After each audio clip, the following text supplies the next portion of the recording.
नाम अशफाक आलम है जी। जब से वालिद मोहतरम के नाम वालिद साहब के याद में लाइब्रेरी को खोला गया है। इसमें हम तीनों भाई, बड़े भाई इश्तियाक आलम, छोटे भाई आफाक आलम। बड़े भाई इश्तियाक आलम जो इस लाइब्रेरी के डायरेक्टर हैं, हम लोगों ने इस लाइब्रेरी की नींव डाली है। इंशाअल्लाह आगे भी इसकी तरक्की के लिए हम लोग काम करते रहेंगे। अच्छा, यहाँ पे इस लाइब्रेरी में कौन कौन सी किताबों का मजमुआ रखे हुए हैं? इसमें ख़ास करके उर्दू से रिलेटेड जो किताबें हैं वो हमने इसमें रखी है। अब जैसे वो ज़िला उर्दूनामा औरंगाबाद और वो ज़िला उर्दूनामा ये हमारा रोहतास की किताबें जो वो मुजल्ले की शक्ल में छपती है, वो बिहार सरकार के इमदाद से जो है छपती है, ज़िले से, हर ज़िले से छपती है। तो उसको मैं कई अजला के किताबों को मंगाता हूँ और भी बहुत सारे मुजल्ले हैं, किताबचा हैं, छोटे छोटे बुक्स हैं, जैसे कि हो गए आपको बच्चों की दुनिया है, इसको मैं मंगाता हूँ। फरवरी 2025 का है। बच्चों की दुनिया, ख्वातीन की दुनिया, जैसे इसके अलावा दीगर और सारी किताबें हैं, इसको मैं मंगाता हूँ। और इसके अलावा निसाबी किताबें भी मंगाता हूँ। बच्चों के बहुत सारे निसाब से जो जुड़ी किताबें हैं वो आसानी से दस्तयाब नहीं हो पाते, इसलिए बहुत सारी किताब बच्चों को यहाँ मिल जाते हैं। तो मैं उसमें भी पूरा प्रयास कर रहा हूँ कि ज़्यादा से ज़्यादा किताबें मैं इसमें लेकर के चला हूँ और बच्चे इससे मुस्तफीद फ़ायदा उठाएं इससे। है कितना बदनसीब ज़फ़र दफन के लिए, 2 गज ज़मीन भी न मिली कुएं यार में। कुएं यार का मतलब वो जगह जिसे आप बहुत प्यार करते हैं। ये शेर, ये 2 पंक्तियाँ मुग़लिया सल्तनत के आखिरी बादशाह बहादुर शाह ज़फ़र की हैं, जो उन्होंने अंग्रेज़ी शासकों द्वारा दिए गए काला पानी की सज़ा काटते हुए 1862 में अपनी मौत से पहले लिखी थीं। इन 2 पंक्तियों से बहादुर शाह ज़फ़र के अपने वतन हिंदुस्तान से बेइंतहा प्यार और इससे जुदा होने का गम दोनों ही समान रूप से झलकता है। दोस्तों, मैं खुसरू परवेज़ आपसे मुखातिब हूँ और मेरा मकसद ये बताना है कि उर्दू ज़ुबान ने जहाँ मुल्क की आज़ादी में अहम भूमिका निभाई है, वहीं इस ज़ुबान का मुल्क की तरक्की और कौमी यकजहती यानी सांप्रदायिक सौहार्द में महत्वपूर्ण योगदान रहा है। 1921 में हसरत मोहानी ने सबसे पहले इनकलाब जिंदाबाद का नारा दिया था। इस नारे को बाद में भगत सिंह, अशफाकुल्लाह खान और राजेंद्र नाथ लाहिरी ने मशहूर कर दिया। मतलब ये कि उर्दू ज़ुबान भारत की एक महत्वपूर्ण भाषा है, जिसने साहित्य, कविता और संगीत के माध्यम से हमेशा विभिन्न समुदायों के बीच प्रेम और भाईचारा को बढ़ावा दिया है।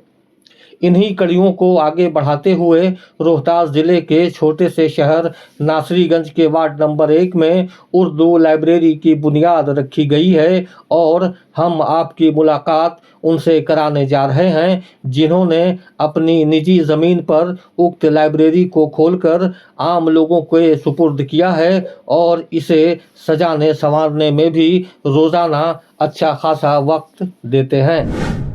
आइए अब हम इस लाइब्रेरी के डायरेक्टर इश्तियाक कामिल साहब से मिलवाते हैं, जो खुद एक टीचर भी हैं और उर्दू के शायर भी हैं।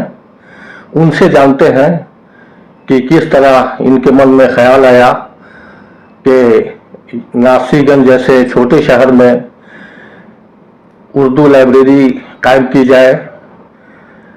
तो बताइए इश्तियाक कामिल साहब। जी, बहुत बहुत मुबारकबाद आपको।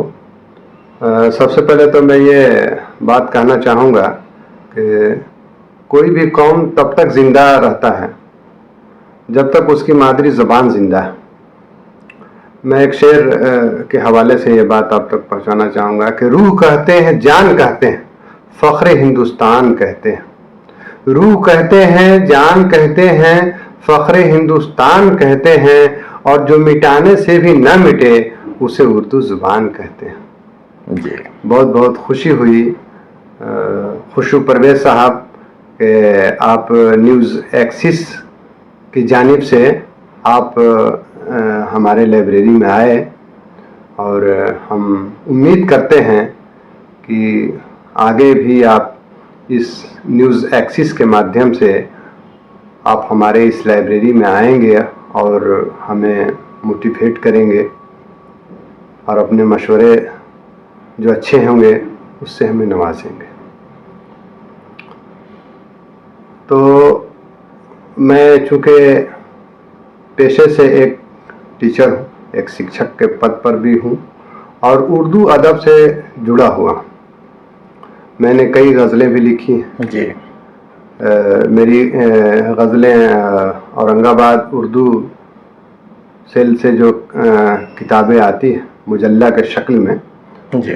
तो उसमें भी आ चुकी हैं, और रोहतास कलेक्टेरिएट की जानिब से भी जो किताब छपती है उसमें भी, और पटना से जो एक उर्दू पेपर आती है जी। इनकलाब में भी हमारी गज़ल हमेशा छपते रहती है। जी। तो मुझे दिल में एक ख्याल आया कि चूँकि मैं उर्दू अदब से जुड़ा हुआ हूँ, जी। तो मैंने सोचा कि क्यों ना एक लाइब्रेरी कायम किया जाए। जी। तो मैंने अपने भाइयों से मशवरा किया, चूँकि हम 3 भाई हैं। जी। तो मैं ही बड़ा हूँ, वालिद साहब के इंतकाल के बाद सारी जिम्मेदारी हमारी हो गई है। जी। तो अल्लाह का बहुत बड़ा करम है कि हम सभी जॉइंट फैमिली हैं। जी। तो हमने भाइयों से मशवरा किया, रिश्तेदार से मशवरा किया, सभी ने मशवरा दिया कि इश्तियाक भाई, आप जो ये काम सोचे हैं ये बहुत अच्छा सोचे हैं, और जहाँ तक आपको हम लोगों के साथ की ज़रूरत होगी हम लोग आपके साथ खड़े हैं। जी। तो बड़ी खुशी हुई और मुझे तक़वियत मिली कि नहीं, क्यों ना हम इसके लिए काम करें। तो मैंने वो लाइब्रेरी कायम करने की सोची, दिल में ठान ली कि मैं लाइब्रेरी खोलूँगा, और इसके तहत हमने वो वालिद साहब के नाम से, चूँकि सब वालिद साहब की वजह से ही आज हम लोग इस मकाम पर पहुँचे हैं, तो वालिद साहब के ही नाम से रियाजुद्दीन मेमोरियल उर्दू लाइब्रेरी के नाम से हमने इसकी बुनियाद रखी, और इसकी शुरुआत 19 फरवरी 2025 को इफ्तिताह क़ारी खुर्शीद साहब गोपालगंज से आते हैं। साथ साथ इसमें जो भी मुहिब्बान उर्दू थे वो आए थे, जिसमें वीडियो अभी वर्तमान में है, वीडियो नौशाद आलम सिद्दीकी साहब, और वो वीडियो ज़फ़र इमाम साहब, चूँकि अभी यहाँ से चले गए हैं, इससे पहले नासरीगंज में ही मुकीम थे, तो दाऊद नगर के अभी वर्तमान में वीडियो है। और इसके साथ साथ हमारे दोस्तों ने, श्यामुल हक साहब ने, जो कि अभी चेयरमैन हैं तो नासरीगंज नगर पंचायत के, और इसके बाद वो मोहम्मद वसीम साहब जो कि एक सामाजिक कार्यकर्ता हैं, समाज से जुड़े हुए हैं, मोहम्मद फिरोज़ उर्फ ताहिर साहब, और इसके साथ साथ हमारे जो भी दोस्त अहबाब हैं जुड़े रहें। और सबसे बड़ी जो हमें तक़वियत मिली हमारे उस्ताज़ुश शुअरा नासे नासरी गंजवी साहब हैं, जिनकी बदौलत आज मैं कुछ लिख पाता हूँ, शायरी कर पाता हूँ। हमारे उस्ताद रहे हैं, शुरू से ही उन्होंने बचपन से ही तालीम उर्दू की दी है हमें, और अब तो काफ़ी ज़ईफ़ हो चुके हैं और लाइब्रेरी में आते रहते हैं, तो उनकी दुआ हमारे साथ है। ये सभी के दुआओं का असर ही है। नहीं तो इस नाचीज की क्या हैसियत थी कि लाइब्रेरी खोल पाता मैं। चलिए, आप अगर शायर हैं जी तो अगर एक शेर हो जाए आपकी तरफ से तरन्नुम में।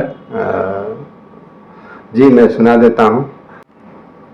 देखें वो गज़ल का मतला देखें खुशबू परवेज साहब के रंजो गम को भुलाने का मौसम, रंजो गम को भुलाने का मौसम, रंजो गम को भुलाने का मौसम, रंजो गम को भुलाने का मौसम आ गया, मुस्कुराने का मौसम आ गया, मुस्कुराने का मौसम। अगला शेर देखें। कौमी यकजहती पर ये हमने शेर को लिखा है कि हम निभाएंगे रस में मोहब्बत, हम निभाएंगे रस में मोहब्बत, हम निभाएंगे रस में मोहब्बत, चाहे कुछ हो ज़माने का मौसम, चाहे कुछ हो ज़माने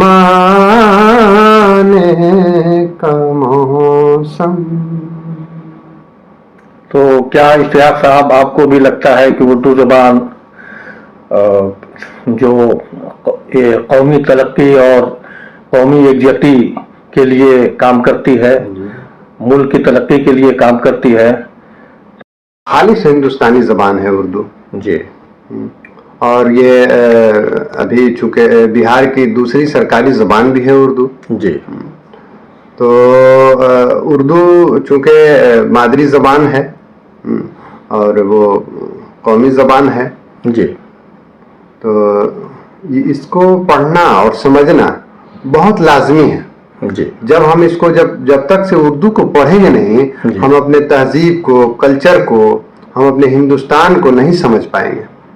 इस सभी को समझने के लिए उर्दू का पढ़ना बहुत ज़रूरी है। ज़ुबान ऐसी चीज़ है कि जब तक वो ज़ुबान आदमी सीखेगा नहीं, समझेगा नहीं, तो फिर आदमी एक जंगली के मानिंद है। आप समाज में रहते हैं। अरस्तू ने कहा था कि मनुष्य एक सामाजिक प्राणी है, तो बहुत कुछ आदमी समाज में सीखता है, आदमी समझता है।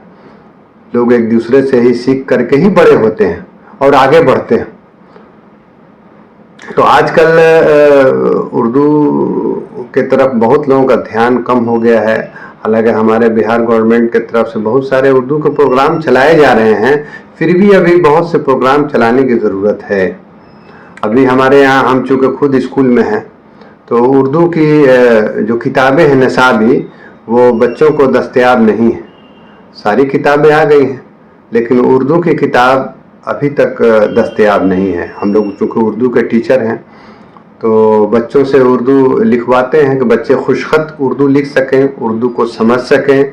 तो इस डायरेक्शन में हम लोग काम करते हैं, बच्चों पर पढ़ाते हैं, उन्हें समझाते हैं और जो बेसिक जो चीज़ है उसको हम लोग बताते हैं। लेकिन इसके साथ साथ वो किताब जो है बहुत ज़रूरी है।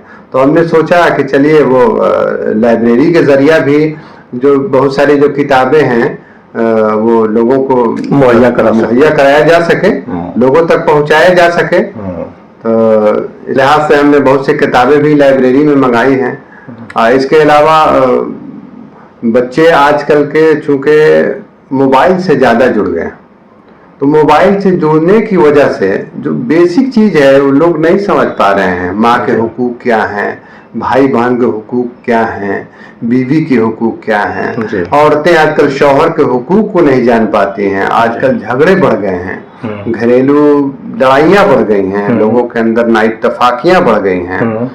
तो इन सब चीज़ों पर गौर करना बहुत ज़रूरी है। इसको ज़रूरी है कि जोड़ा जाए। और बहुत से लोग जुड़ रहे हैं जो मुहिब्बान उर्दू हैं, उनके बाहमी इमदाद का समरा ही है कि ये लाइब्रेरी जो है वो मंजर आम पर आ सका, वरना हमारी क्या हैसियत थी कि हम एक लाइब्रेरी खोल लेते हैं। ऐसी नहीं है बात, अकेले कोई काम ऐसा नहीं है कि आदमी कर सकता है। अच्छा, ये बताइए कि फ्यूचर की क्या प्लानिंग है इस लाइब्रेरी को लेकर? जी, फ्यूचर में हमने सोचा है कि इसको अभी और आगे हम बढ़ाएंगे और इसका रजिस्ट्रेशन भी कराएंगे। मैंने बहुत लोगों से कहा है, वीडियो साहब से भी बात की है हमने, नौशाद आलम सिद्दीकी साहब से भी हमारी बातें हुई हैं। उन्होंने भी मोटिवेट हमको किया और कहा जहाँ ज़रूरत होगी हम लोग तो भाई चूँकि चाहते हैं कि हमारा समाज बढ़े और कौमी यकजहती का जो नारा है उसको सही साबित किया जाए और सभी धर्मों के लोगों को आप जो है बुलाइए, उसमें बैठाइए, लोगों को जोड़िए। चूँकि ऐसा नहीं है कि उर्दू सिर्फ एक जाति की भाषा है, एक ज़बान है, ये सभी धर्म के लोग सीख सकते हैं, बोल सकते हैं। ऐसा नहीं है, इसकी जात से, किसी भी जात से जुड़ा हुआ ये ज़बान नहीं है। तो ये सब बहुत सारी जो बातें हुई एक टेबल पर एक जगह बैठ करके कहाँ देखने को मिलती है, लोग कहाँ इसको समझ पाते हैं। कि लोग आजकल तंग नज़र से उर्दू को देखते हैं कि ये तो मुस्लिम की ज़ुबान है, ये एक धर्म की ज़ुबान है, लेकिन नहीं, ये हमारा तहजीब है, हमारा कल्चर, हमारा हिंदुस्तान है। उर्दू हमारा ही हिंदुस्तान है, हमारे रग रग में बसी हुई है। ऐसा नहीं है, लोगों का वो सोच जो है गलत है, उससे बचना है। जो सही लोग हैं उनसे मिलना है, जो कंस्ट्रक्टिव लोग हैं, जो बनाने वाले लोग हैं, उनसे मिलना है। एक देखिए, एक अशार के जरिए मैं इस बात को कहना चाहूँगा कि आदमी को साहिबे किरदार होना चाहिए, आदमी को साहिबे किरदार होना चाहिए, आदमी में जज्बे इसार होना चाहिए। पहले हम हैं आदमी, फिर हिंदू मुस्लिम और कुछ। पहले हम हैं आदमी, फिर हिंदू मुस्लिम और कुछ। आदमी को आदमी से प्यार होना चाहिए। ऐसी और खबरों के लिए हमारे चैनल को सब्सक्राइब करें और यह खबर कैसी लगी हमें कमेंट करके अवश्य बताएं। धन्यवाद।